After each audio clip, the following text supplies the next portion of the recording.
L-għada li nida l-kampanja l-elezzjonijiet ta' Mejju li ġej, il-Prim Ministru Mexxej Laburista Joseph Muscat ppreżenta dak li deskriva bħala tim tajjeb ħafna ta' erbatax il-kandidat u kandidata li se jikkontestaw l-elezzjoni tal-Parlament Ewropew f'isem il-Partit Laburista. Kandidati li ilhom xhur iwasslu l-viżjoni tagħhom dwar x'jagħmlu jekk jingħataw il-fiduċja mill-poplu. U fil-Kalkara l-Partit Laburista wera l-fiduċja tiegħu fihom.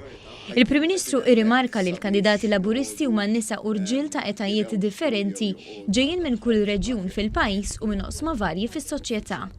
Jumejn qabel Malta tfakkar il-ħmistax l-anniversarju mid-dħul tagħha fl-Unjoni Ewropea, il-Mexxej Laburista qal li l-moviment li jmexxi qed jippreżenta l-viżjoni ta' fejn nixtiequ naslu bħala Malta fl-Ewropa u kif nixtiequ li l-Unjoni Ewropea tiżviluppa fis-snin li ġejjin. Malta f'qalbna mhijiex xi għajta nazzjonalista, mhijiex xi għajta illi tħares lejn kwistjonijiet illi nippruvaw inġeldu il-Malta, il-kunċett ta' Malta mal-kunċett Ewropew. Xejn minn dan, anzi naraw li huwa komplementari ħafna. Naraw li min jiġi elett, anzi irid jieħu sem dirett fil-tfassil ta' policies Ewropej illi ikunu taġid għall-Ewropa kollha kemm hi. Dr. Muscat aċċerta li żgur ħadd mill-kandidati tal-Partit Laburista mhux se jaġixxew jitkellem kontra Malta, bħalma għamlu l-membri parlamentari Ewropej tal-Partit Nazzjonalista fil-5 snin li għaddew.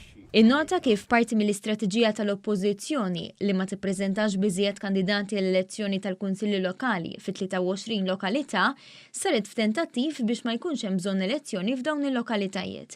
U allura il-votanti jkollhom inqas inċentiv li joħorġu jivvotaw fl-elezzjoni tal-Parlament Ewropew ukoll. Aħna m'għandna l-ebda diffikultà li l-poplu jiġġudika x-xogħol ta' dawn il-membri parlamentari Ewropej tagħna u nistennew ukoll li l-oppożizzjoni tkun lesta li il-poplu tħalleh jiġġudika x-xogħol tal-membri parlamentari Ewropej tagħha. U mbagħad il-poplu jagħżel il-min irid li jirrappreżentah f'dawn l-elezzjonijiet. Il-Prim Ministru tenna biex ħadd ma jagħti importanza lil xi stħarriġ tal-fema pubblika u sostna li huma n-nies li jiddeterminaw l-elezzjonijiet u mhux l-opinjonijiet pubbliċi.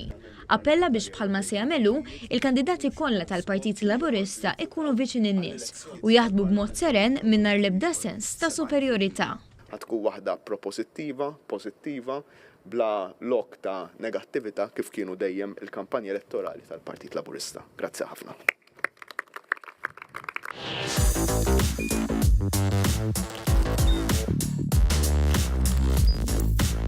Idħol fuq one.com.mt u hemmhekk tista' tara l-programmi kollha li jxandru fuq One permezz ta' One Play.